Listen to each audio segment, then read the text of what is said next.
इस पे तो हम मेरे ख्याल से दर्जनों मरतबा बात कर चुके हैं कि नवाज शरीफ के खिलाफ जो केसेस बने थे वो उनको उस वक्त सियासत से आउट करने के लिए थे, इलेक्शन से आउट करने के लिए थे, तहरीक इंसाफ के लिए राहवार करने के लिए थे। लेकिन मेरे ख्याल से हामिद खान साहब का जो आपने कल का बयान चलाया है,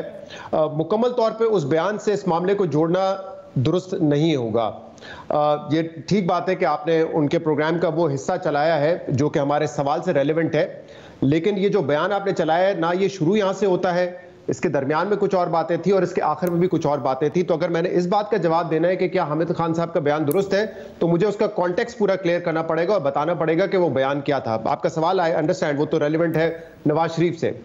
कल हामिद खान साहब से जो डिस्कशन हो रही थी वो उस बुनियाद पर हो रही थी कि हमेशा पाकिस्तान की तारीख में जो इलेक्शन होते हैं वो मुस्बत नताइज हासिल करने के लिए होते हैं। ऐसा होना नहीं चाहिए, अवामी नताइज हासिल होने चाहिए इलेक्शन से, वरना उसका पर्पस किल हो जाता है, और पाकिस्तान की तारीख में ऐसा कभी नहीं हुआ है। उन्होंने कहा कि और आज भी ऐसा ही हो रहा है, आज एक प्लान बन चुका है कि किस पार्टी को आउट करना है, किस पार्टी को कौन सा सूबा देना है, किस पार्टी को वफाक में लेके आना है, ये सारी सेटिंग्स हो चुकी हैं जो कि गलत है। फिर उनसे सवाल हुआ कि क्या 2018 में ऐसा हुआ? उन्होंने कहा बिल्कुल, 2018 के जो इलेक्शन थे वो मुतनाज़ा जरूर थे,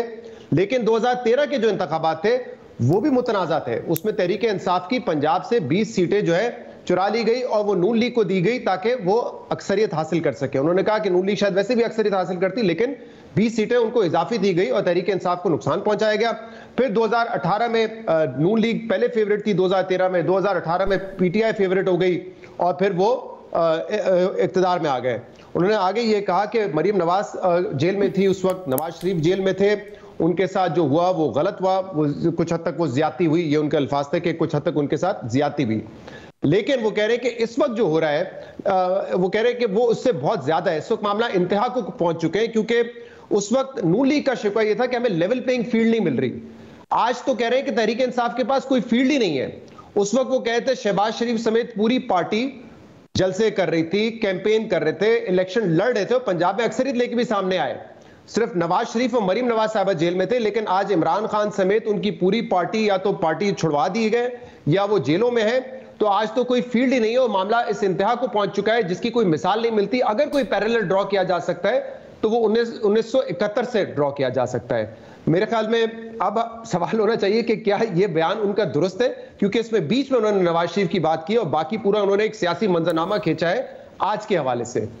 तो पूरा बयान अगर उनका, मेरे ख्याल से आप उस पर जवाब चाहें तो वो बयान दुरुस्त है। जो उन्होंने 18 के हवाले से बात की वो भी दुरुस्त है। जो आज की उन्होंने मंजर कशी की है कि अब मामला इंतहा को पहुंच चुके हैं और शायद उस वक्त फिर भी नून लीग के सदर शहबाज शरीफ समेत बहुत से लोग कैंपेन कर रहे थे। आज तो मेरे ख्याल से हम खुद यहाँ बैठ के रोज सवाल कर रहे होते हैं कि क्या कोई पीटीआई का टिकट लेने वाला होगा, टिकट ले लिया तो क्या फिर अरेस्ट कर लिया जाएगा, क्या फिर कैंपेन करने की इजाजत होगी। तो मेरे ख्याल से उनका जो मुकम्मल बयान है वो दुरुस्त है।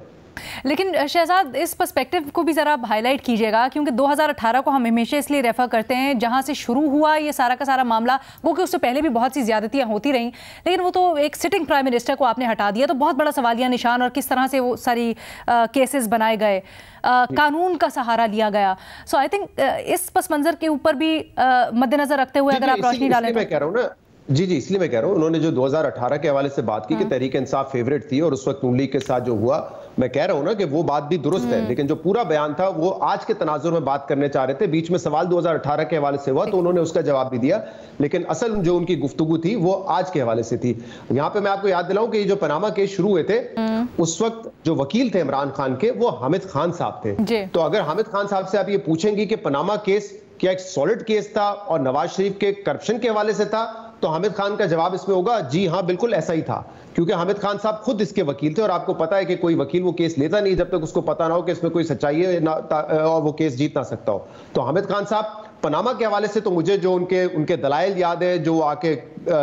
अदालत में देते थे, सुप्रीम कोर्ट में देते थे, तो उस हवाले से तो वो कन्विंस थे कि ये अपार्टमेंट नवाज शरीफ के हैं और नवाज शरीफ ने करप्शन किए, लिहाजा नवाज शरीफ को डिस्क्वालीफाई होना चाहिए। इस हद तक तो मेरे ख्याल से हामिद खान साहब ऑन बोर्ड है। लेकिन बाद में जिस तरीके से केस चलाया गया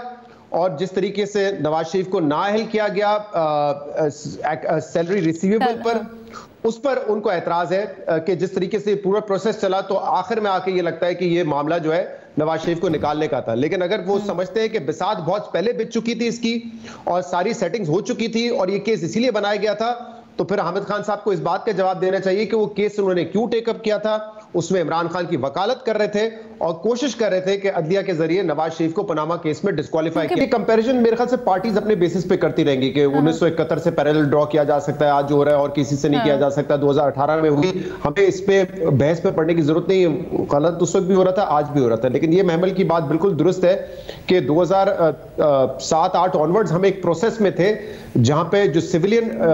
बालादस्ती है, जो डेमोक्रेसी है, वो आहिस्ते आहिस्ते मजबूत हो रही थी। और उस मौके पे क्योंकि दो पार्टीज के दरमियान एक चार्टर ऑफ डेमोक्रेसी हो चुका था, तो इमरान खान साहब उस वक्त एस्टैब्लिशमेंट के पैर बन के सामने आए और उसके बाद से जो उनका एक इत्तेहाद था या जो एक अंडरस्टैंडिंग थी, उससे दोबारा वो सारा निजाम जो हमने थोड़ा बहुत रिकवर किया था, जो सिविलियन सुप्रीमेसी आहिस्ता आहिस्ता आप कह सकते हैं कुछ हद तक वापस आ रही थी, वो सारा रिवर्स